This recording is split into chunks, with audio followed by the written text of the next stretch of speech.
ಪಶ್ಚಿಮ ಬಂಗಾಳ ಗೆದ್ದಾಯಿತು. ಈಗ ಟಾರ್ಗೆಟ್ ಕರ್ನಾಟಕ. ಹೇಗಿದೆ ಬಿಜೆಪಿ ಆರ್ಎಸ್ಎಸ್ ಪ್ಲಾನ್?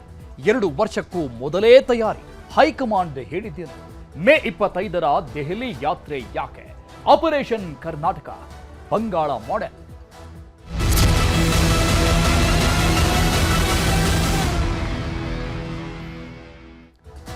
ಪಶ್ಚಿಮ ಬಂಗಾಳದ ಬಳಿಕ ಕರ್ನಾಟಕ ಗೆಲ್ಲುವ ಗುರಿ. ಪಾರ್ಟಿ ರಿಪೇರಿಗೆ ಮುಂದಾಗಿದೆ ಬಿಜೆಪಿಯ ಹೈಕಮಾಂಡ್. ನಾಯಕತ್ವ ಗೊಂದಲ ನಿವಾರಣೆಗೆ ವರಿಷ್ಠರು ಮುಂದಾಗಿರುವುದೇ.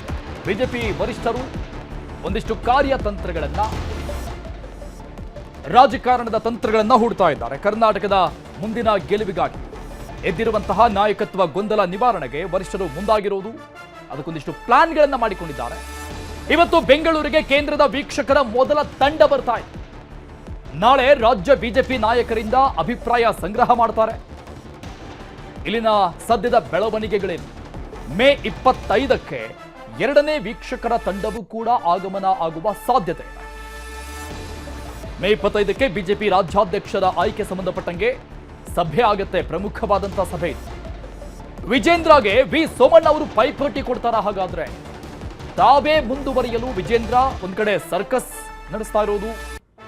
ಕರ್ನಾಟಕದಲ್ಲಿ ಚುನಾವಣೆಗೆ 2 ವರ್ಷಗಳಿಂದ ಬಾಕಿ ಇರೋದು. ಹೀಗಿರುವಾಗಲೇ ಪಾರ್ಟಿ ರಿಪೇರಿಗೆ ಒಂದಿಷ್ಟು ಗೊಂದಲಗಳೇನಿದೆ ರಾಜ್ಯ ಬಿಜೆಪಿಯಲ್ಲಿ, ಅದರ ನಿವಾರಣೆಗೆ ವರಿಷ್ಠರು ಹೈಕಮಾಂಡ್ ಮುಂದಾಗಿರೋದು. ಈ ಬಗ್ಗೆ ಡೀಟೇಲ್ಸ್ ಕೊಡ್ತಾರೆ ನಮ್ಮ ಪ್ರತಿನಿಧಿ ಕೃಷ್ಣ.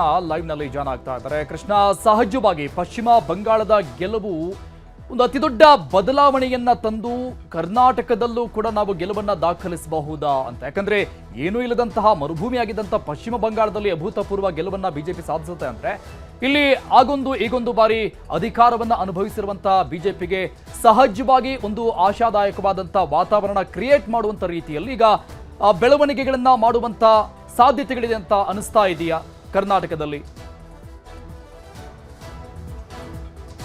ಖಂಡಿತವಾಗ್ಲೂ ಪಶ್ಚಿಮ ಬಂಗಾಳದಲ್ಲಿ ನೀವು ಹೇಳಿದಂಗೆ ಅಲ್ಲಿ ಬಿಜೆಪಿಯೇ ಇರಲಿಲ್ಲ, ನೆಲೆ ಇರಲಿಲ್ಲ. ಆದರೆ ಅಲ್ಲಿ ನೆಲೆ ಇರುವಂಥ ಮುಖಾಂತರವಾಗಿ ಅಲ್ಲಿ ಅಧಿಕಾರಕ್ಕೆ ಬರುವಂಥ ನಿಟ್ಟಿನಲ್ಲಿ ಈಗಾಗಲೇ ಹೈಕಮಾಂಡ್ ನಾಯಕರು ಸಕ್ಸಸ್ ಆಗಿದ್ದಾರೆ. ಆದರೆ ಕರ್ನಾಟಕದಲ್ಲಿ ಬಿಜೆಪಿ ಆಡಳಿತನ ನಡೆಸಿದೆ.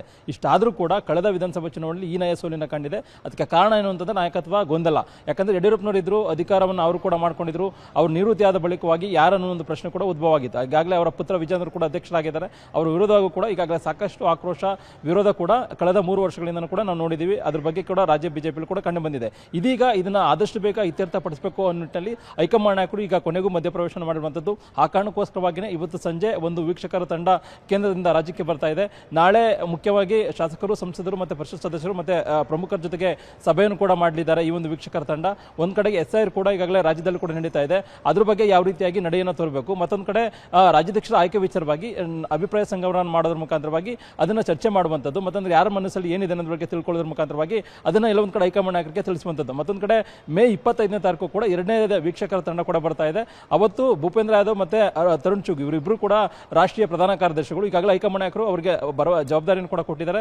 ಕರ್ನಾಟಕಕ್ಕೆ ಹೋಗಿ ಇದ್ರ ಬಗ್ಗೆ ಅಭಿಪ್ರಾಯ ಸಂಗ್ರಹ ಮಾಡಿ ಅನ್ನುವಂಥ ಕಾರಣಕ್ಕೋಸ್ಕರವಾಗಿ ಹಾಗಾಗಿನೇ ಇಲ್ಲಿ ಅಭಿಪ್ರಾಯ ಸಂಗ್ರಹ ಮಾಡಿ 2 ವೀಕ್ಷಕರ ತಂಡ ಅಂತಿಮವಾಗಿ ಹೈಕಮಾಂಡ್ ನಾಯಕರಿಗೆ ವರದಿಯನ್ನು ಸಲ್ಲಿಕೆ ಮಾಡಿದ ಬಳಿಕವಾಗಿ ಹೈಕಮಾಂಡ್ ನಾಯಕರು ಆದಷ್ಟು ಬೇಗ ಇದ್ರ ಬಗ್ಗೆ ಒಂದು ಸ್ಪಷ್ಟವಾದಂತಹ ನಿರ್ಣಯವನ್ನು ತೆಗೆದುಕೊಳ್ಳೋದ್ರ ಮುಖಾಂತರವಾಗಿ ನಾಯಕತ್ವ ಬದಲಾವಣೆ ಮತ್ತೆ ಗೊಂದಲ ಏನಿದೆ ಅದಕ್ಕೆ ತೆರಳುವಂತ ನಿಟ್ಟಿನಲ್ಲಿ ಕೂಡ ಹೈಕಮಾಂಡ್ ನಾಯಕರು ಮುಂದಾಗಿದ್ದಾರೆ. ಒಂದ್ ಕಡೆ ಬಿಜೆಪಿ ರಾಜ್ಯಾಧ್ಯಕ್ಷ ಆಗಿರತಕ್ಕಂಥ BY ವಿಜೇಂದ್ರ ಅವರು ಮತ್ತೊಮ್ಮೆ ಅಧಿಕಾರದಲ್ಲಿ ಮುಂದುವರುವಂತಹ ನಿಟ್ಟಿನಲ್ಲಿ ಬಹಳಷ್ಟು ಆಸೆಯಲ್ಲಿರುವಂಥದ್ದು. ಈಗಾಗಲೇ ನವೆಂಬರ್ ಬಂದ್ರೆ 3 ವರ್ಷಗಳನ್ನು ಪೂರೈಸ್ತಾ ಇದ್ದಾರೆ. ಆದರೆ ನವೆಂಬರ್ ಆದ ಬಳಿಕವಾಗಿ ಇಲ್ಲೊಂದು ಕಡೆ ಬದಲಾವಣೆ ಆಗಬಹುದು ಅನ್ನೋ ನಿಟ್ಟಿನಲ್ಲಿ ಕೂಡ ಅವರ ವಿರೋಧ ಬೆಳೆ ಕೂಡ ಕಾಯ್ತಾ ಇದೆ. ಇಲ್ಲೊಂದು ಕಡೆ ವಿ ಸೋಮಣ್ಣ ಅವರು ಕೂಡ ರಾಷ್ಟ್ರ ರಾಜಕಾರಣದಿಂದ ರಾಜ್ಯ ರಾಜಕಾರಣಕ್ಕೆ ಬರುವಂತ ಒಂದು ಇಂಗಿತವನ್ನು ವ್ಯಕ್ತಪಡಿಸೋದ್ರ ಮುಖಾಂತರವಾಗಿ ಇಲ್ಲೊಂದು ಕಡೆ ಅಧ್ಯಕ್ಷ ಆಗ್ಬೋದು ಅನ್ನೋ ನಿಟ್ಟಿನಲ್ಲಿ ಕೂಡ ಲೆಕ್ಕಾಚಾರವನ್ನು ಆಗ್ತಾ ಇದ್ದಾರೆ. ಹಾಗಾಗಿ ನವೆಂಬರ್ ಬಳಿಕವಾಗಿ ಏನ್ ಬೇಕಾದ್ರೂ ಆಗ್ಬೋದು ಅನ್ನೋ ಚರ್ಚೆ ಕೂಡ ರಾಜ್ಯ ಬಿಜೆಪಿಯಲ್ಲಿ ಆಗ್ತಾ ಇದೆ. ಒಂದ್ ಕಡೆ ಮೇ ಕೊನೆಯ ತಿಂಗಳಲ್ಲಿ ಕೇಂದ್ರದ ಸಂಪುಟ ಪುನರಚನೆ ಆದ ಸಂದರ್ಭದಲ್ಲಿ ಮಹತ್ವದ ಬದಲಾವಣೆಗಳು, ಒಂದಷ್ಟು ಜನರಿಗೆ ಅಲ್ಲಿ ಕೇಂದ್ರದಲ್ಲಿ ಮಂತ್ರಿಯನ್ನು ರಾಜ್ಯದಿಂದ ಆಗಿದ್ದಾರೆ ಅವರನ್ನ ಕೊಡುವಂಥದ್ದು, ಮತ್ತೊಂದು ಕಡೆ ಇಲ್ಲಿರ್ತಕ್ಕಂಥ ಹೊಸ ಸಂಸದರಿಗೆ ಕೇಂದ್ರದಲ್ಲಿ ಮಂತ್ರಿ ಸ್ಥಾನವನ್ನು ಕೊಡುವಂಥದ್ದು.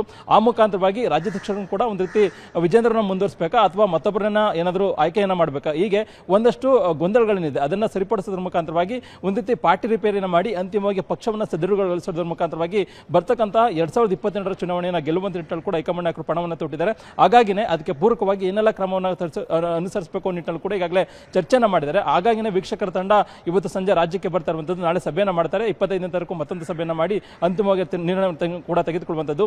ಯಾವಾಗ ವೀಕ್ಷಕರ ತಂಡ ಈಗಾಗಲೇ ರಾಜ್ಯಕ್ಕೆ ಬರ್ತಾ ಇದ್ದಾರೆ ಒಂದು ಸುದ್ದಿ ಬಂದಿದೆಯೋ ಅದಾದ ಬಳಿಕವಾಗಿ ರಾಜ್ಯ ಬಿಜೆಪಿಯಲ್ಲೂ ಕೂಡ ಒಂದಷ್ಟು ಮಹತ್ವದ ವಿಚಾರಗಳು ಕೂಡ ಗರಿಗೆದ್ದಿರುವಂಥದ್ದು. ಒಂದ್ ಕಡೆ ವಿಜೇಂದ್ರ ವಿರೋಧಿ ಬಣ ಕೂಡ ಒಂದಷ್ಟು ಕಾರ್ಯತಂತ್ರವನ್ನು ಮಾಡ್ತಾ ಇದೆ. ಅಂದ್ರೆ ಆರಂಭದ ದಿನಗಳನ್ನು ಕೂಡ ಎಲ್ಲೋ ಒಂದ್ ಕಡೆ ವಿಜೇಂದ್ರನ ಬದಲಾವಣೆ ಮಾಡಬೇಕು ನಿಟ್ಟಿನಲ್ಲಿ ಕೂಡ ಬಹಳಷ್ಟು ಕಸರತ್ತನ್ನು ಮಾಡ್ತಾ ಹೈಕಮಾಂಡ್ ನಾಯಕರು ಕೂಡ ಈಗಾಗಲೇ ವಿಚಾರವನ್ನು ಮೂಡಿಸಿದೆ.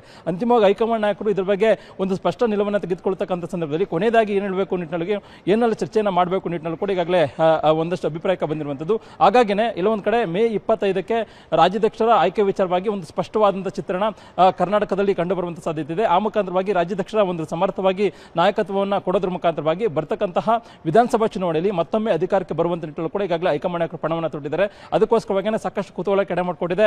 ಎರಡು ವೀಕ್ಷಕರ ತಂಡ ರಾಜ್ಯಕ್ಕೆ ಬರ್ತಕ್ಕಂಥ ಸಂದರ್ಭದಲ್ಲಿ ಏನೆಲ್ಲ ಚರ್ಚೆಯನ್ನು ಮಾಡ್ತಾರೆ, ಯಾರ ಪರವಾಗಿ ಒಲವಿದೆ, ಯಾರ ವಿರುದ್ಧವಾಗಿ ಒಲವಿದೆ, ಮತ್ತೆ ಅದ್ರ ಬಗ್ಗೆ ಏನೆಲ್ಲ ಚರ್ಚೆಯನ್ನು ಮಾಡಬೇಕು, ಅಂತಿಮವಾಗಿ ಹೈಕಮಾಂಡ್ ನಾಯಕರಿಗೆ ಏನು ವರದಿಯನ್ನು ಸಲ್ಲಿಕೆಯನ್ನ ಮಾಡ್ತಾರೆ ಅನ್ನೋದು ಹಾಗಾಗಿನೇ ಸಾಕಷ್ಟು ಕುತೂಹಲಕ್ಕೆ ಎಡೆ ಮಾಡಿಕೊಂಡಿದೆ. ಅರುಣ್, ಈಗ ವೀಕ್ಷಕರ ತಂಡ ರಾಜ್ಯಕ್ಕೆ ಬರ್ತಾ ಇರತಕ್ಕಂಥ ಒಂದು ಸಂದರ್ಭದಲ್ಲಿ ಥ್ಯಾಂಕ್ ಯು ಕೃಷ್ಣ ಡೀಟೇಲ್ಸ್.